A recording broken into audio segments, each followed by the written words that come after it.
अपरिमित बल के मद में चूर होकर तुमने तो सामान्य लौकिक आचार व्यवहार का विचार भी कभी नहीं किया। बड़ा भाई, पिता तथा गुरु तीनों एक समान पूजनीय माने गए हैं।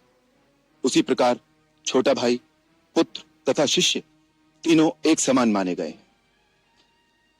पुत्र की वधू, अनुज की भार्या तथा भगिनी के साथ अपनी कन्या के समान पवित्र संबंध रखना पारिवारिक, सामाजिक तथा नैतिक धर्म है, परंतु तुमने कभी किसी मर्यादा का कोई पालन नहीं किया।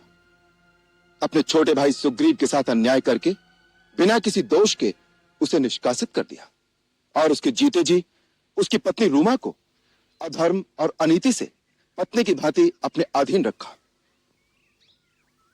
ऐसे पुरुष का वध करना ही उसके लिए उपयुक्त दंड माना गया है। यदि ये मेरा पाप भी था तो दंड देने का अधिकार केवल राजा को होता है। तुम्हें क्या अधिकार था न्याय का भार अपने हाथ में लेने का?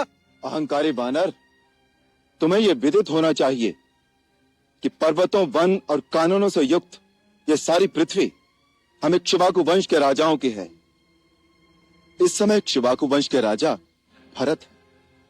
उन्हीं की आज्ञा का पालन करने वाला और पवित्र इक्ष्वाकु वंश का वंशधर होने के नाते यहां के पशु, पक्षी, नर, वानर सबके प्रति दया का भाव रखने अथवा उन्हें दंड देने का अधिकार मुझे प्राप्त है।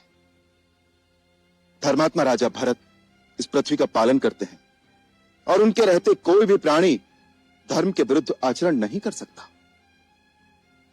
अतः हम सब उन्हीं की आज्ञा से श्रेष्ठ धर्म में स्थिर रहकर तुम जैसे धर्म भ्रष्ट पुरुषों को विधिवत दंड देते हैं।